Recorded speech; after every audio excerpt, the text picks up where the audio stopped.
माघ मास का महीना और पवित्र महीना, प्रयागराज के गंगा यमुना सरस्वती के ऊपर हम लोग सब बैठे हैं और भरद्वाज ऋषि के आश्रम में हम सब लोग राम कथा सुन रहे हैं। यहाँ पर याज्ञवल्क्य जी भरद्वाज को समझा रहे हैं कि संसार में एक संत है, एक असंत है, एक झूठ है, एक सच है।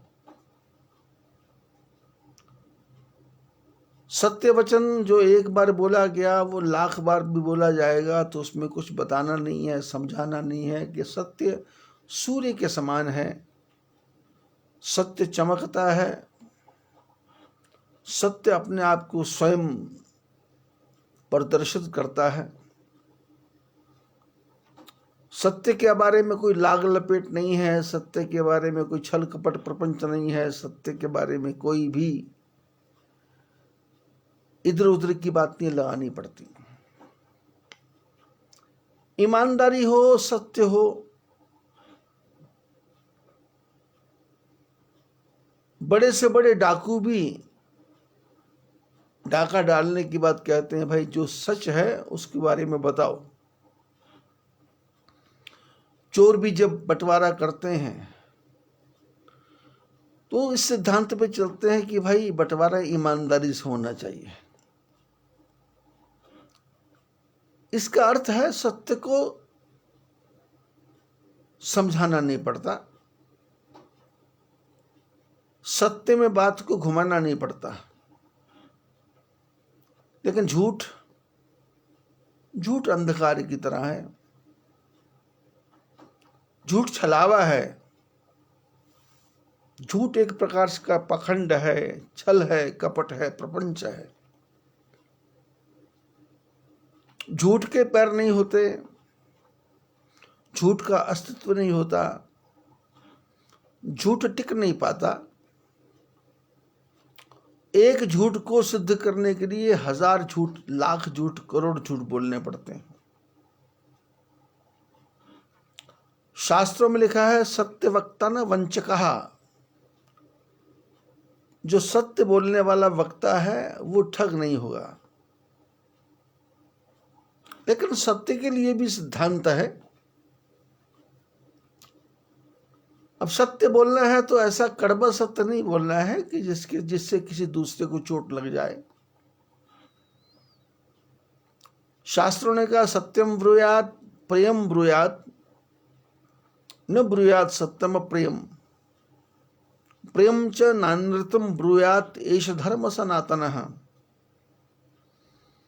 बोले सत्य बोलो पर प्यारा सत्य बोलो। सत्यम ब्रूयात प्रियम ब्रूयात, न ब्रूयात सत्यम अप्रियम। लेकिन सत्य बोला पर अप्रिय है, कड़वा है, दूसरे के दिल को चोट पहुंचाने वाला है, तो ऐसा सत्य नहीं बोलना। प्रियम च नानृतम ब्रूयात, बोले मीठा मीठा है पर झूठ है, बोले ऐसा नहीं बोलना। मीठा झूठ नहीं बोलना, कड़वा सत्य नहीं बोलना, मीठा सत्य बोलना है, प्रिय लगने वाला सत्य बोलना है। और झूठ तो बोलना ही नहीं है, और वो झूठ भी प्रिय हो, मीठा मीठा हो। लेकिन संसार की मुसीबत क्या है, संसार वालों को झूठ बहुत पसंद है, क्योंकि संसार ही झूठ है। ये क्षणभंगुर संसार है, ये कब सरक जाएगा, कब चला जाएगा, कब बीत जाएगा। जो अभी है वो 1 सेकंड में नहीं है, जो 1 सेकंड पहले था वो बीत गया, और जो बीत गई सो बात गई।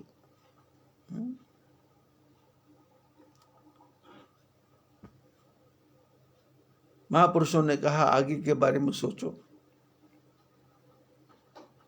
पीछे का सोच के बनेगा क्या? पीछे जो हुआ उससे शिक्षा लेना है और शिक्षा लेकर के आगे बढ़ना है। तो शास्त्र क्या कहते हैं? झूठ तो बोलना ही नहीं है। लेकिन जो संसार ऐसा है तो झूठों का संसार है। पति पत्नी से झूठ बोल रहा है, पत्नी पत्नी से झूठ बोल रही है, माता पिता बच्चों से झूठ बोल रहे हैं, दादा पोते पौत्र से झूठ बोल रहा है।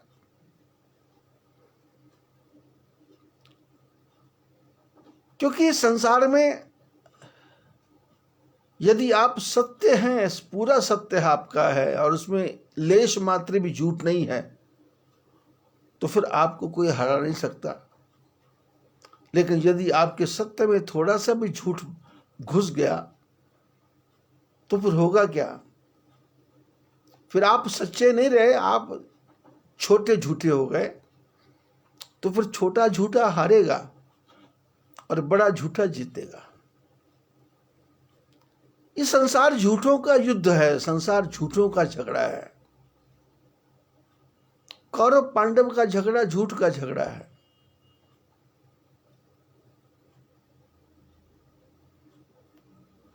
और इसमें जो बड़ा झूठा होगा, छली से छल करेंगे तो ही काम बनेगा, कपटी से कपट करेंगे तो ही काम बनेगा। पेड़ को काटना है तो पेड़ की डाल का ही डंडा बनाना पड़ेगा। कुल्हाड़ी के साथ जब तक डंडा नहीं लगेगा तब तक पेड़ नहीं कटेगा। लेकिन इसका अर्थ ये नहीं है कि हम और आप झूठ का सहारा ले लें। शास्त्रों का सत्य बोलो।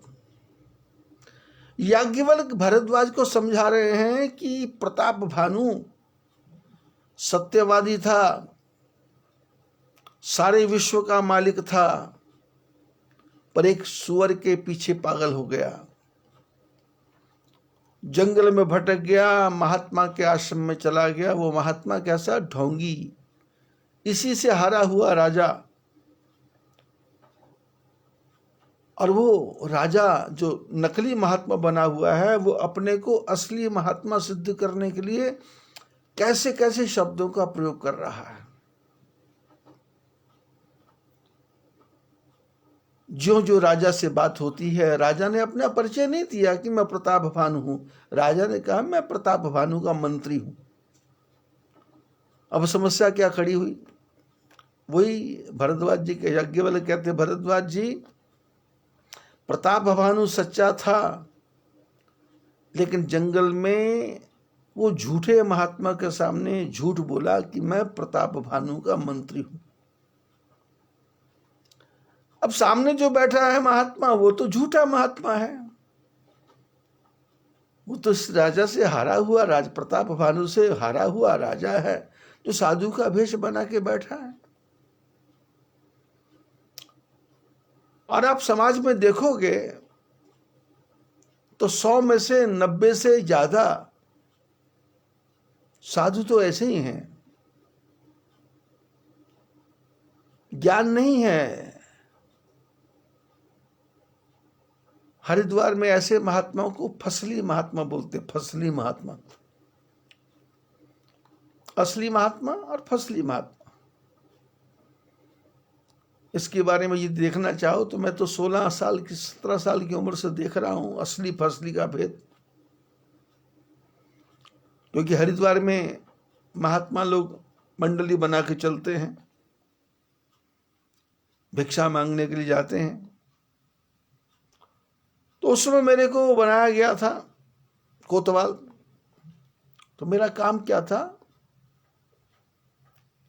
कि साधु की चाल से पता करना, साधु के देखने से पता करना, साधु के बोलने से पता करना, साधु के खाने से पता करना, साधु के व्यवहार से पता करना कि ये असली है या नकली है। आगे जाके जो जो मेरी उम्र बड़ी हुई तो पता लगा कि असली और फसली। आपने यदि असली फसली देखना हो तो हरिद्वार आना। मई, जून, जुलाई, अगस्त, सितंबर, अक्टूबर, इन 6-7 महीनों में आपको हरिद्वार में इतने महात्मा मिलेंगे, इतने महात्मा मिलेंगे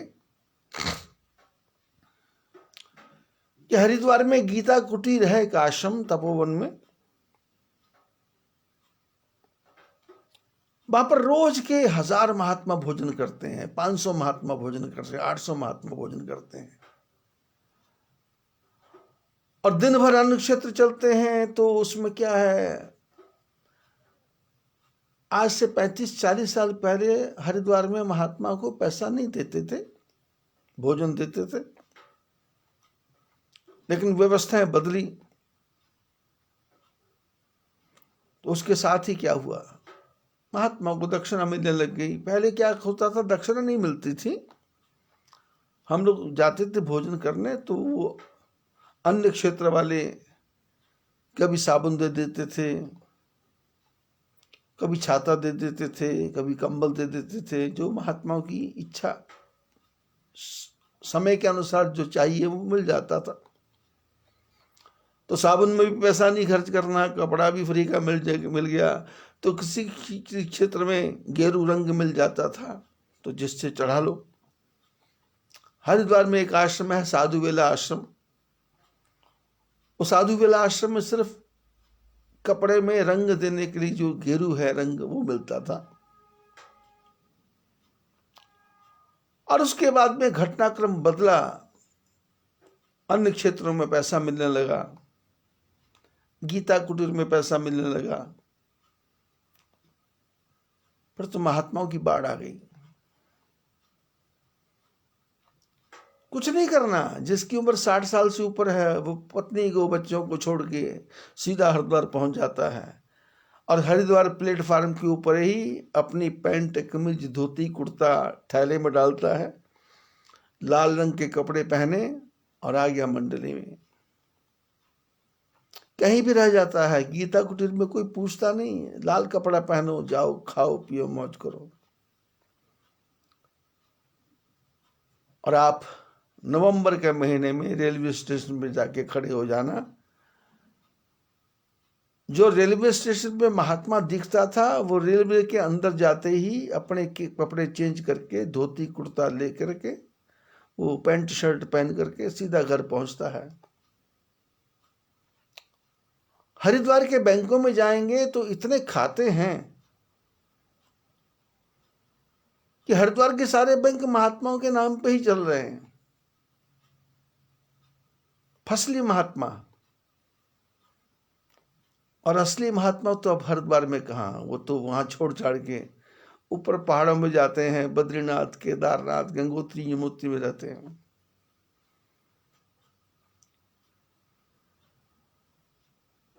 तो मेरा ड्यूटी लगी रहती थी कोतवाल बन करके। तो जब मंडली भोजन करके जाती थी तो मैं हर की पौड़ी से पहले छुप के खड़ा हो जाता था और अपनी मंडली में से यदि कोई आदमी बाजार जाता था तो मैं उसकी रिपोर्ट शाम को देता था कि ये बाजार गया था। शाम को उसकी हाजिरी लगती थी, भाई बाजार क्या करने गए। और कभी कभी पीछे करके मैं देखता भी था कि वो क्या कर रहे हैं, किसी से मांग रहे हैं पैसा। तो असली महात्मा को आवश्यकता नहीं है। असली महात्मा परमहंस है। जो परमहंस है वो तो हंस तो मोती चुगेगा, वो कीच कीच कचड़े के तालाब में क्यों जाएगा। और असली महात्मा को कुछ भी सिद्ध नहीं करना है, भजन करना है, भगवान का आश्रय लेके रहना है।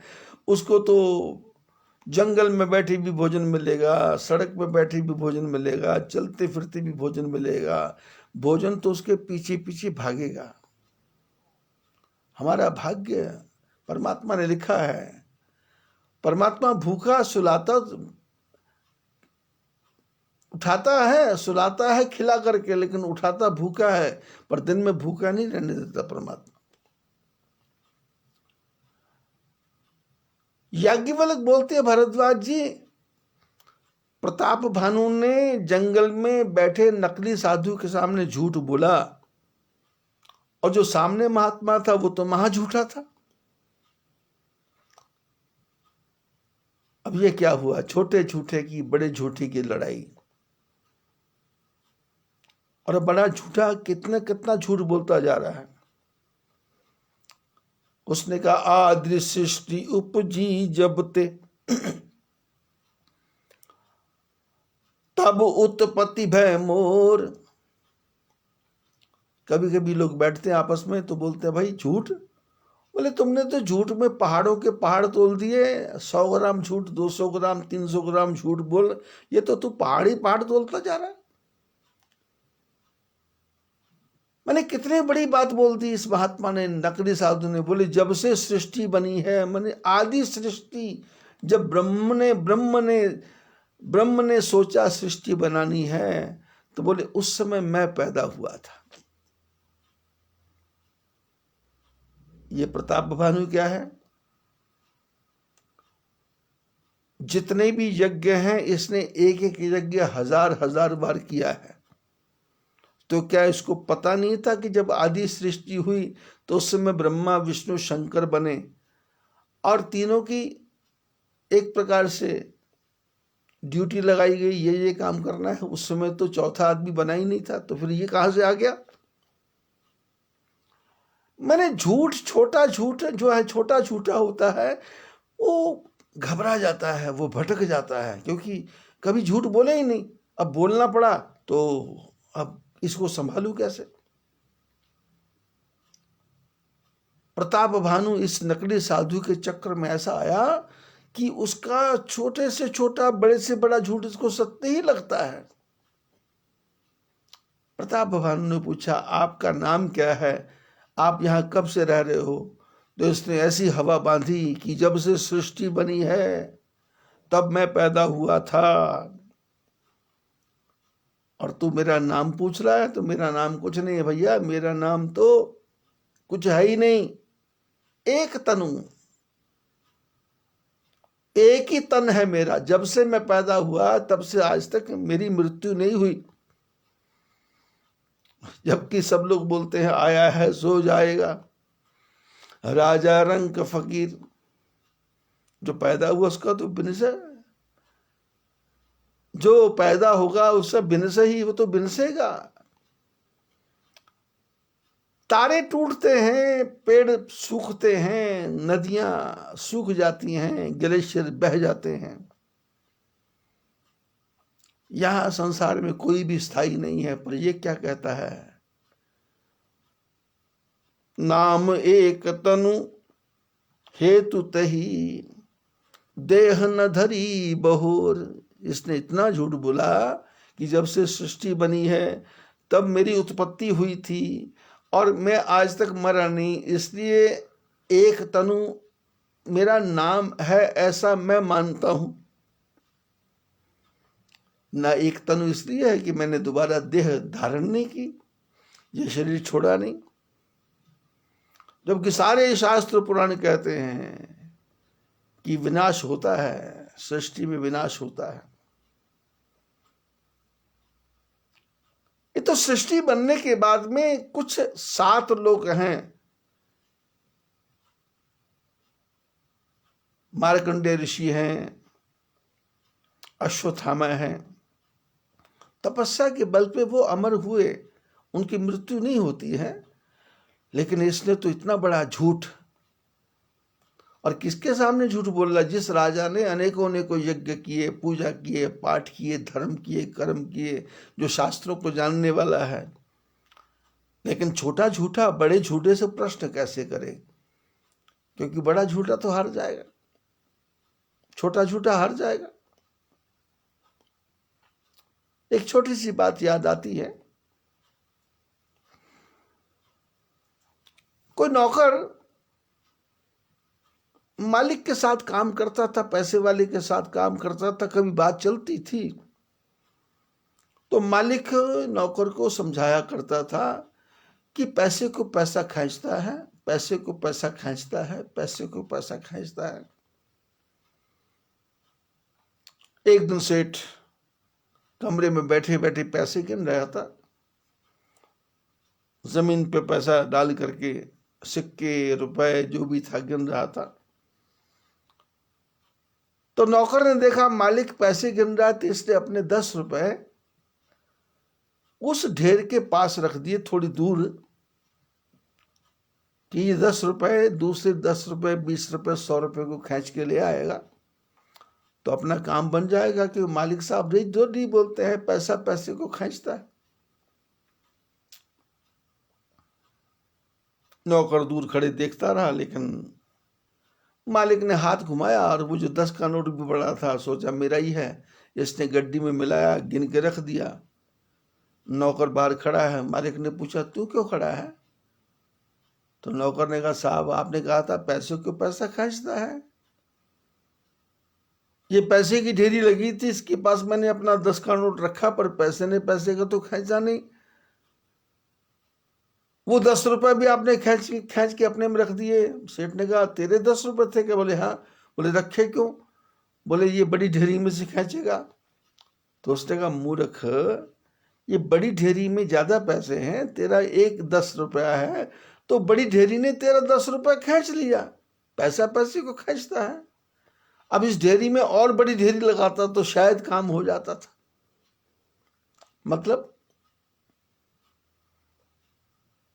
बड़ा झूठा छोटे को हराएगा, सत्य वाले को कोई नहीं हरा सकता। लेकिन थोड़ा भी सत्य में थोड़ा भी झूठ बन गया, कपट खटाई परत पुनी, देखो प्रीति की रीति, जल मह सरस बिकाई। बोले दूध में पानी मिल जाए, बोले प्रेम कैसा है, दूध में पानी मिल जाए तो जितना पैसा दूध का उतना ही पैसा पानी का। लेकिन बिलग होई रस जाई, कपट खटाई परत पुनी। बोले वो पानी दूध मिला है, उसमें थोड़ा सा भी नींबू पड़ गया तो वो दूध अलग और पानी अलग, कपट की खटाई पड़ गई। प्रीति की प्रीति है, प्रेम है, जल पय सरस बिकाई, दूध और जल बराबर बिक रहा है। देखो प्रीति की रीत भली, बिलग होई रस जाई, कपट खटाई परत पुनी। कपट की खटाई पड़ी, पानी अलग दूध अलग, फिर कोई कीमत देता नहीं है। सत्य में झूठ मिल गया तो बड़ा झूठा जीत जाएगा, छोटा झूठा हारेगा। याज्ञवल्क्य कहते हैं भरद्वाज जी, जंगल में प्रताप भानु ने झूठ बोला कि मैं प्रताप भानु का मंत्री हूं, और ये बड़ा कपटी कहता है आदि सृष्टि उपजी, जब से आदि सृष्टि बनी है तब उत्पत्ति भय मोर, तब मैं पैदा हुआ। नाम एक तनु है तू तही, इसलिए मेरा नाम एक तनु है, इस कारण से मेरा नाम एक तनु है। वैसे तो मेरा कोई नाम नहीं है। आप लोगों ने कथाकारों को देखा होगा, मोह छोड़ो, ममता छोड़ो, लोभ छोड़ो, ऐसे ऐसे शब्द बोलते स्टेज के ऊपर से, और दुनिया पागल दीवानी होकर के उनके पीछे पीछे भागती है। और जब कभी उनके पास जाओ तो बढ़िया से बढ़िया एसी रूम है, बढ़िया से बढ़िया कमरे हैं, डनलप के गद्दे हैं। दुनिया को ज्ञान बैंगन नहीं खाना और स्वयं घर जाके भरता खाना।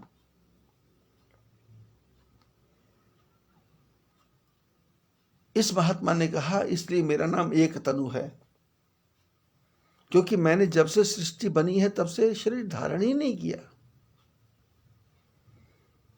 जन आचर्य करहु मन माही। महात्मा ने कहा राजा आश्चर्य नहीं करना। अब झूठा आदमी अपनी बात को सिद्ध करने के लिए कितने कितने कितने कितने उदाहरण देता है, किस किस चीज का आश्रय लेता है। ये छोटे छोटे मत वाले लोग, मत वाले संप्रदाय वाले, मत वाले माने जो मत वाले हैं, जो अपने अहंकार में मत वाले हैं कि मैं भगवान का दर्शन करा दूंगा, मैं भगवान के पास पहुंचा दूंगा, मैं तुम्हारे मस्तक पे ज्योति जला दूंगा, मैं तुम्हारे हृदय में ज्योति जला दूंगा, मेरे अंदर शक्ति है, मेरे अंदर ताकत है, मेरे अंदर ऐसा ऐसा ज्ञान है। लेकिन ज्ञान व्यान कुछ नहीं है। लैट्रिन जाते हैं तो हाथ से साफ करना पड़ता है, नाक में से कचरा निकल ही रहा है, चाहे कितना मत वाला हो। भूख लगेगी, रोटी खानी पड़ती है, चाहे कितना मत वाला हो। नाखून बढ़ गए तो काटने पड़ते हैं, केस बढ़ गए तो काटने पड़ते हैं। शरीर में मैल हो गया, दुर्गंधी आ रही तो स्नान करना ही पड़ता है। चाहे कितना बताए आदमी कि मैं इतना ज्ञान दे दूंगा, ये फालतू की बकवास है, फालतू की बातें हैं। और जितने भी मत वाले हैं वो आखिर में जाके गीता की बात ही करेंगे, रामायण की बात ही करेंगे, वेदांत की बात करेंगे, पर सारा घुमा करके उसमें बात सिद्ध करेंगे कि सब ज्ञान मेरे पास है। अब तेरे पास ज्ञान है तो फिर तू गीता का सहारा क्यों ले रहा, रामायण का सहारा क्यों ले रहा, भागवत का सहारा क्यों ले रहा, गुरु ग्रंथ साहब का सहारा क्यों ले रहा। अब गुरु ग्रंथ साहब में 3-4 बार वाहेगुरु का नाम आया होगा, 3-4 बार। बाकी सब राम राम, हरि हरि, नारायण नारायण भरा पड़ा है। अब जो गुरु ग्रंथ साहब को पढ़ने वाले जो उनके गुरु हैं, गुरु तो बाबा गोविंद सिंह जी ने कहा कि गुरु माने हो ग्रंथ, गुरु तो कोई नहीं है, पर फिर भी जो गुरु की खुजली है उनमें भी मची हुई है। उनके चेले भी उनको बाबा जी बाबा जी बाबा जी बोलते हैं, जबकि बाबा जी बोलना उनमें गलत है। लेकिन फिर वो बात क्या करेंगे। ना ना ना ना ना, सब सारा ज्ञान हमारे गुरु ग्रंथ साहब में भरा पड़ा है। गुरु ग्रंथ साहब में तो ज्ञान है, पर ग्रंथ साहब में जो ज्ञान है वो संतों की वाणी है, महापुरुषों की वाणी है। लेकिन वो वाणी आई कहाँ से? नामदेव, जनाबाई, मीराबाई, कबीरदास, रायदास, इन सब संतों की वाणी, धन्ना जाट की वाणी उसमें भरी पड़ी है। और उस ग्रंथ के बारे में उनके गुरु ने कहा कि गुरु मान्यो ग्रंथ। उन्होंने कहा मैंने, आप लोग मानो नहीं, गुरु गोविंद सिंह बोले गुरु मान्यो ग्रंथ। मैंने ग्रंथ साहब को गुरु मान लिया है। सब सिखन को हुक्म है गुरु मान्यो ग्रंथ। बोले सब सिखों को हुक्म है, मेरे शिष्यों को हुक्म है, क्योंकि मैंने गुरु ग्रंथ साहब को मान लिया, तो आप भी ग्रंथ साहब को गुरु समझ लो। गुरु मान्यो ग्रंथ, प्रगट गुरा की देह, जाका हृदय शुद्ध है, खोज शब्द में लेह। बोले ग्रंथ साहब को गुरु मान लिया मैंने, तुम भी मानो। इसके अंदर ही भगवान के बारे में सब कुछ लिखा है, लेकिन किसको मिलेगा? जिसका हृदय शुद्ध है, जिसका हृदय पवित्र है। जिसका हृदय पवित्र है तो इस वाणी के अंदर जो शब्द लिखे हैं उसमें से उसको इसका सारा उत्तर मिल जाएगा। गुरु मान्यो ग्रंथ, प्रगट गुरा की देह, जाका हृदय शुद्ध है, खोज शब्द में लेह। जिसका हृदय शुद्ध होगा उसको इस गुरु ग्रंथ साहब में शब्दों में ही ज्ञान मिल जाएगा। पर जिसके हृदय में छल कपट प्रपंच धोखेबाजी पड़ी है, उसको तो कथा करते करते भी पैसा दिखाई दे रहा है। कितने पैसे, 100 रुपए आ गए, 10 रुपए आ गए, 50 रुपए आ गए, 200 रुपए आ गए। ना ना ना, जितने मत वाले हैं उनके पास कुछ नहीं है, और होना भी क्या है, झूठों के पास क्या होगा। रेत के किले बने हुए हैं, रेत की दीवारें हैं, एक बूंद से सारा मकान गिर जाएगा, सारा महल गिर जाएगा। और ध्यान रखना, थोथा चना बाजे खना, अध जल गगरी छलकत जाए। बोले गागर भरी है तो छलकती नहीं है, लेकिन आधा पानी है आधा खाली है, कुछ समझ नहीं आ रहा क्या बोलना है क्या नहीं बोलना है, तो फिर छलकते जाना है, छल छल करते जाना है। ऐसे ही ये मतांतर वाले लोग हैं, वो अपनी ही बात कहते हैं, नहीं हम ही ज्ञानी हैं, हमको सब कुछ पता है, राम शंकर कुछ नहीं है।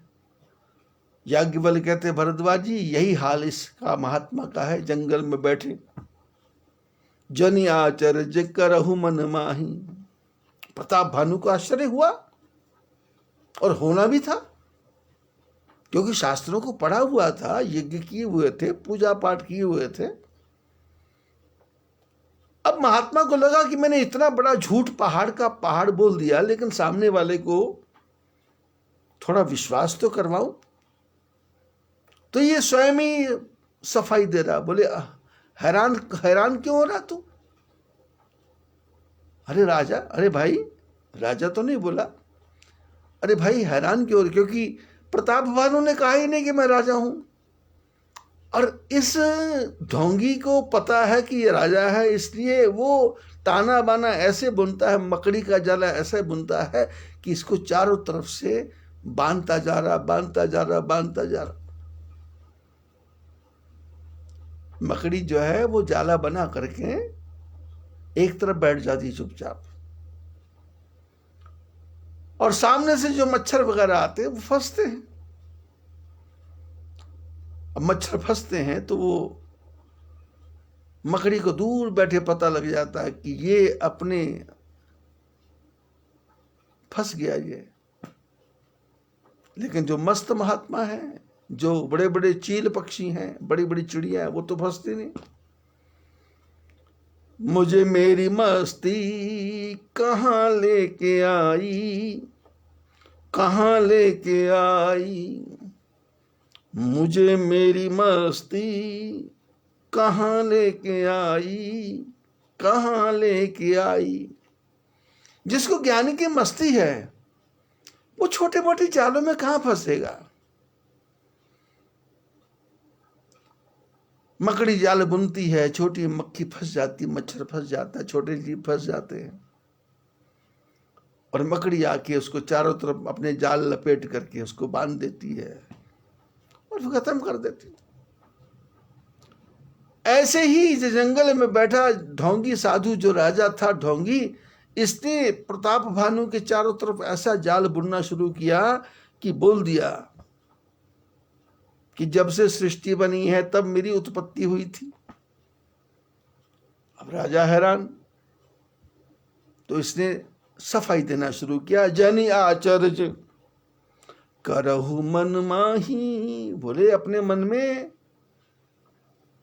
ज्यादा सोचो मत, आश्चर्य मत करो कि मैं एक तनु हूं, ऐसा कैसे हो गया।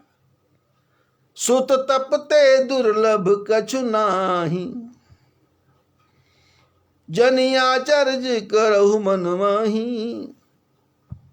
सुत तपते दुर्लभ कछु नाही।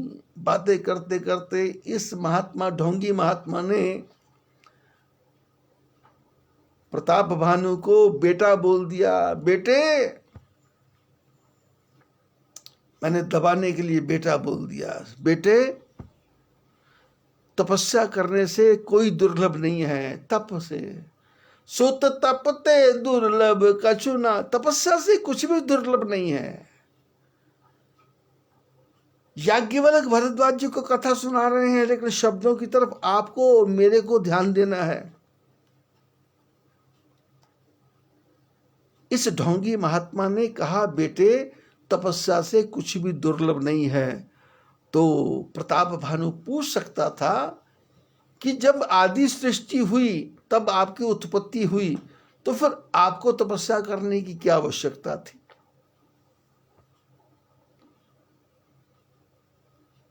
आप लोग जो बड़े बड़े कथाकारों को देखते हो, उसकी तरफ ध्यान से देखना, वो यही शब्द बोलते हैं, तपस्या करो, तपस्या करो, तपस्या करो। लेकिन जब वो कथा करते हैं तो उनकी स्टेज के ऊपर एसी लगा रहता है, स्टेज अलग रहती है, एक नौकर पानी देने वाला है, एक माइक ठीक करने वाला है, एक आसन ठीक करने वाला है, फिर इनको लेने के लिए जाओ, फिर इनको छोड़ने जाओ, फिर इनको पहुंचाने जाओ। और इतना सुख होने के बाद लोगों को ज्ञान है कि तुमको सुख नहीं चाहिए, तुम सुखी मत रहो, सुख सब हमको दे दो। और इसने कहा, सुत तपते, बेटे तपस्या से कुछ भी दुर्लभ नहीं है। तप बल ते जग सृजई विधाता। तपस्या से ब्रह्मा जी संसार का सृजन करते हैं। तप बल विष्णु भय परित्राता, तप से विष्णु भगवान सारे संसार को भोजन की व्यवस्था करवाते हैं। तप बल शंभु करे संहारा, तपते अगम न कछु संसारा। तपस्या से शंकर भगवान संहार करते हैं और तप से बढ़कर के संसार में कुछ भी नहीं है। ये कौन कह रहा है? ढोंगी, पाखंडी।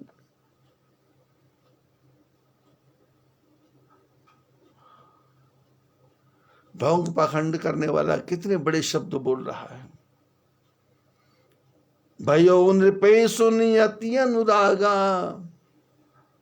बातें सुनते सुनते राजा मकड़ी के जाल में ऐसा फंस गया कि इसके मन में अनुराग हो गया, ममता हो गई, मोह हो गया, एक प्रकार से उसके जाल में फंस गया। जैसे हम लोग फंस जाते हैं बड़े बड़े कथाकारों के चक्कर में। फिर तो कथा होती है, दिल्ली वहाँ पहुँच जाते हैं, बम्बई वहाँ पहुँच जाते हैं, मद्रास वहाँ पहुँच जाते हैं, पति पत्नी बच्चे सब परिवार से पहुँच जाते थे।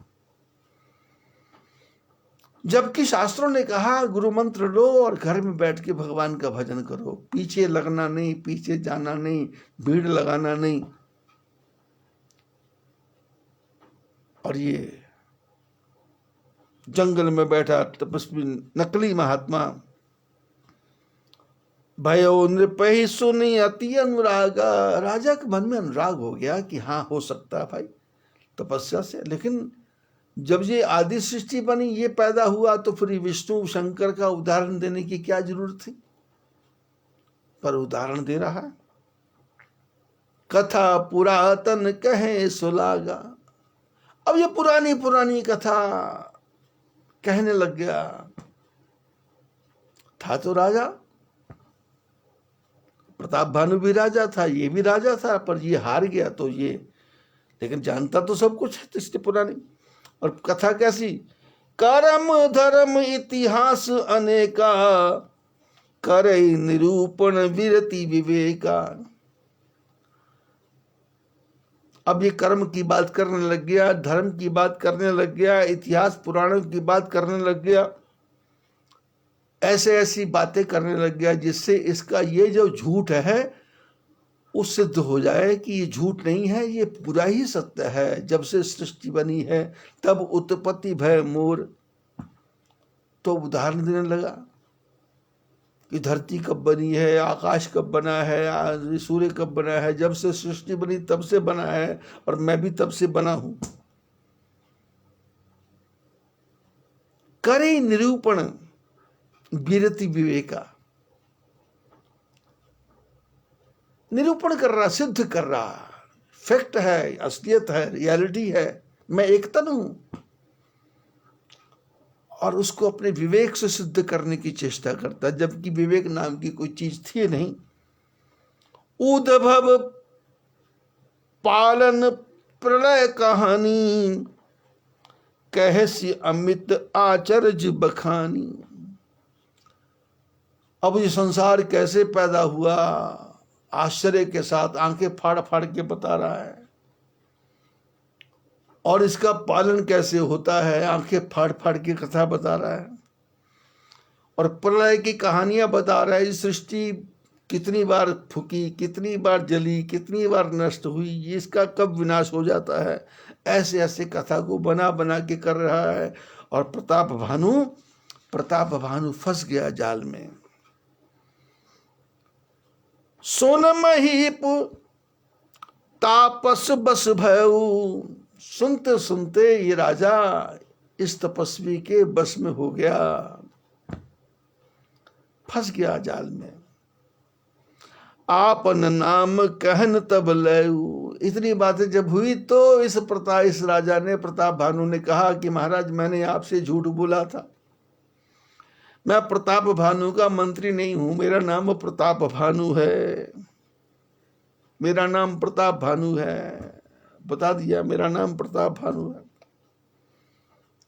कह तापस नृप जाने हु तो ही, कीनहु कपट लाग भल मोही। राजा ने कहा कि मैं प्रताप भानु हूं। तो वो ये तपस्वी कहता है कि तू तो अब बता रहा, मेरे को पहले पता लग गया था कि तू प्रताप भानु है, और तुमने मेरे से कपट किया, मेरे को ये अच्छा लगा। शब्दों की तरफ ध्यान दो।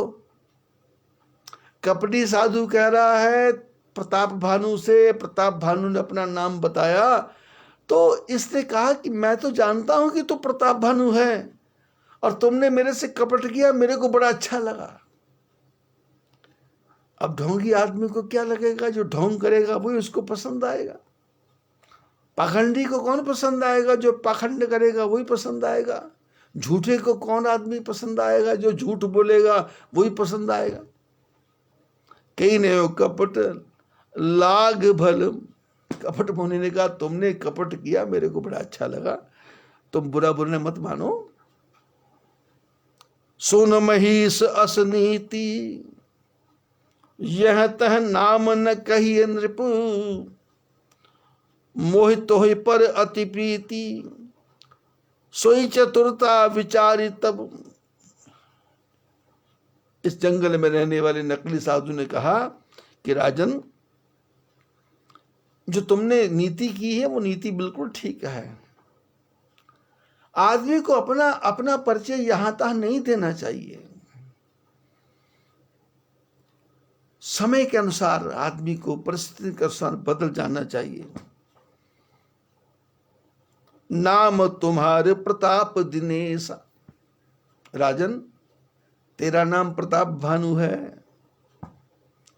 सत्य केतु तब पिता नरेशा, बोले तेरे पिताजी का नाम सत्य केतु है, था। राजा सिर हिलाता।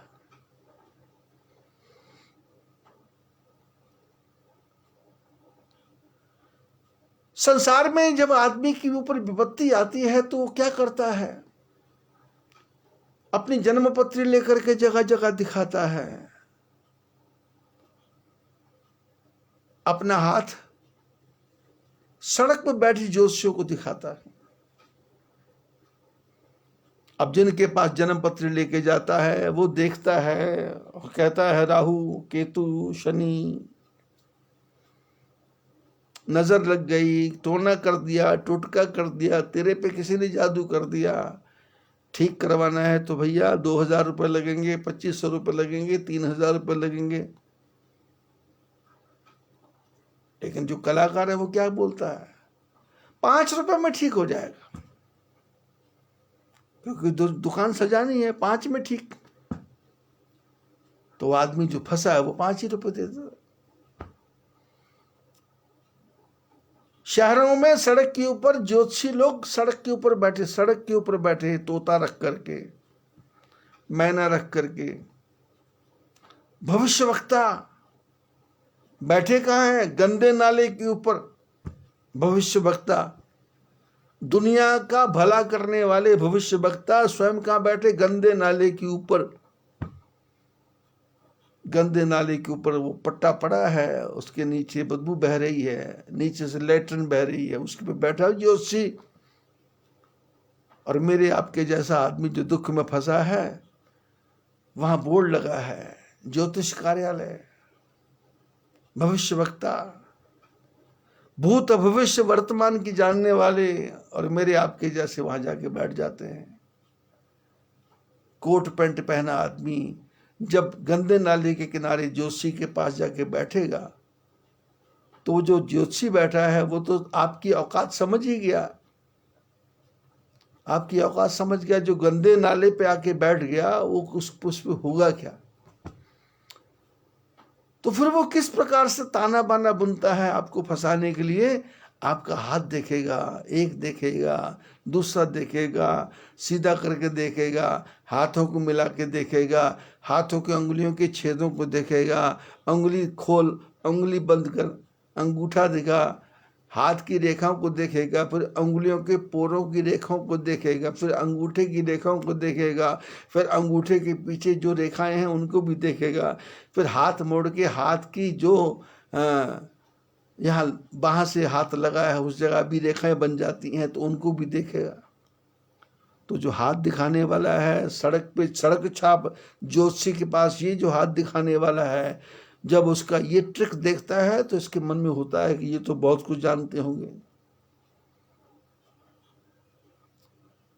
तो अपने विश्वास को जमाने के लिए बोलता है 1 रुपए का सिक्का है तो याद रखो। ये बोलता है 1 रुपया नहीं 5 रुपया। बोले ठीक है 5 रुपये खुले मैं दे देता हूँ, 4 रुपये जेब में रखो, एक ही रुपए से काम चल जाए, 1 रुपया रखो।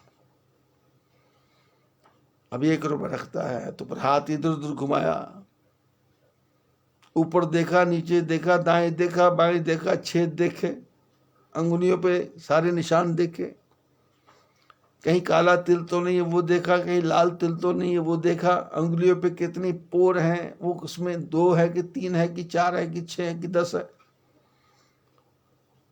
हृदय रेखा कहाँ जा रही है, बुद्धि की रेखा कहाँ जा रही है, धन की रेखा कहाँ जा रही है, शुक्र पर्वत कितना ऊंचा है, शनि पर्वत कितना ऊंचा है, राहु कितना नीचे है, केतु कितना ऊपर है।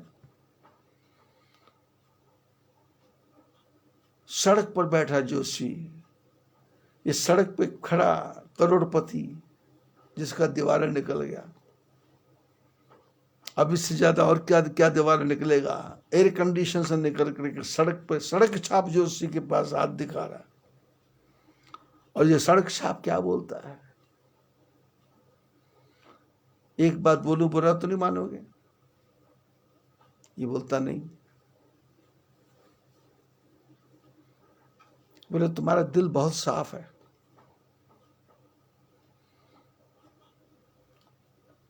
तुम्हारे से किसी की बुराई देखी नहीं जाती, तुम किसी का बुरा होता सहन नहीं कर सकते, तुम्हारे अंदर इतना आत्मसम्मान है कि प्रेम से यदि कहे तो तुम दूसरे की लैट्रिन भी साफ करने को तैयार हो जाते हो, लेकिन कोई तुम्हारे ऊपर दबाव डाले तो तुम उसको सुई भी नहीं दे सकते, देना चाहते। और ये आदमी ये बोलता है हाँ बिल्कुल ठीक बोलता है, बिल्कुल ठीक बोला आपने, बिल्कुल ठीक बोला।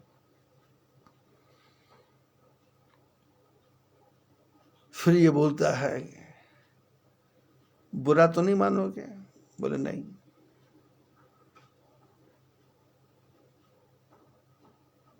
भाई साहब आपकी पत्नी से बनती नहीं है, आपकी पत्नी कभी भी आपकी इंसल्ट कर देती, और ससुराल में भी कोई आपको मानता नहीं, और आपने अपने जीवन में दुनिया का इतना भला किया, इतना भला किया, इतना भला किया, और जिसका भी भला किया है उसी ने आपकी थाली में छेद किया।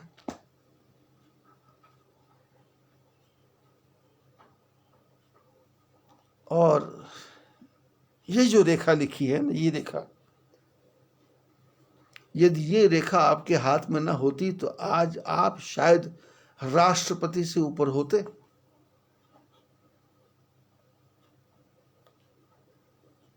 ये जो आपकी रेखा है ये परेशान कर रही है, आपको अपने ही धोखा देते हैं, बच्चे भी आपका कहना नहीं मानते, और जिसको भी आपने मित्र बनाया, अपना बनाया, उसने आपको चाटा ही चाटा है, आपको खत्म ही किया है।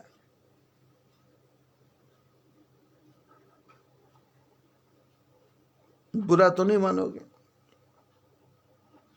ये बोलेगा नहीं। ज्यादा सत्य भी बोलना ठीक नहीं होता।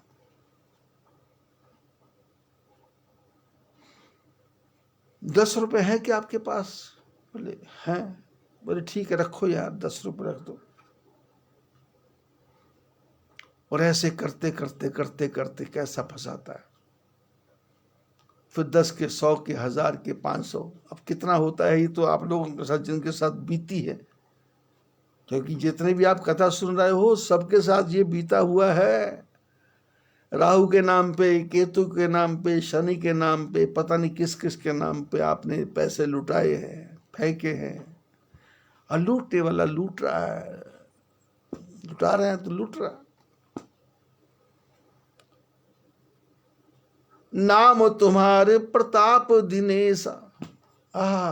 हे कपट मुनि, जंगल में बैठा बोलता है मैं कहीं गया नहीं, कहीं आया नहीं, किसी ने मेरे को आज तक देखा नहीं, जब से सृष्टि बनी है तब से मैं पैदा हुआ हूँ, और जब से सृष्टि बनी मेरा दूसरा शरीर मिला नहीं, इसलिए मैंने अपना नाम स्वयं ही रख लिया, एक तनु। और जंगल में बैठे बैठे कह रहा है कि तुम्हारा नाम, तुमने मेरे को अपना नाम नहीं बताया, पर मैं तेरे को बताता हूं तेरा नाम क्या है। तेरा नाम है प्रताप भानु, और तेरे पिता का नाम सत्यकेतु। सुना तो प्रताप भानु के तो रोंगटे खड़े हो गए। अरे ये कितने बड़े महापुरुष होंगे। आज के पहले मैंने इनको मिला नहीं, इनको मैंने देखा नहीं, इनसे कभी बात नहीं हुई, पर इन्होंने तो मेरा नाम भी बता दिया, और मेरे पापा का नाम भी जानते। तो प्रताप भानु ने कहा महात्मा जी आपको कैसे पता लगा। अब देखो एक झूठ और। गुरु प्रसाद सब जानिए राजा। असली महात्मा नकली महात्मा में ये अंतर आप देखो, इस कथा में देखो। ये राजा ये महात्मा बोलता है जब से सृष्टि बनी है तब से मैं पैदा हुआ हूं, और जब से पैदा हुआ हूं तब से मरा नहीं, इसलिए मेरा नाम एक तनु है।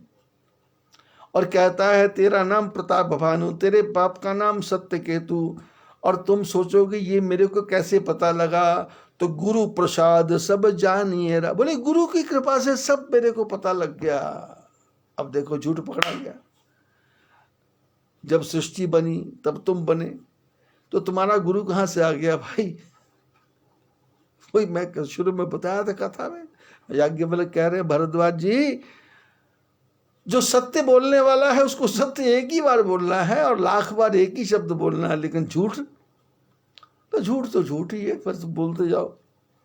गुरु प्रसाद सब जानिए राजा, कहिए ना आपन जानिए काजा। गुरु कृपा से सब कुछ पता लग गया, पर मैंने तुमको बताया नहीं। कथा तो बड़ी लंबी चौड़ी है। माघ मास चल रहा है, बाकी कथा कल। बद्री विशाल भगवान की जय।